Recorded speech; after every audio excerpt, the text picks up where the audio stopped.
ネイティブトラウト専用設計ストリームプロシリーズプッシュマスター。背負ったまま出し入れできる。実際にランニングネットはどういった使い方になるんでしょうか。こういう風に抜いて、これの場合は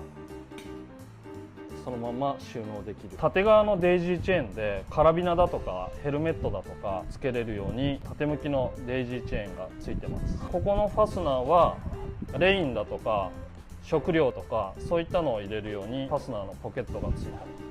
渓流だと細い P ラインを使うので入り込まないようにスライダーに隙間がないものを使ってます。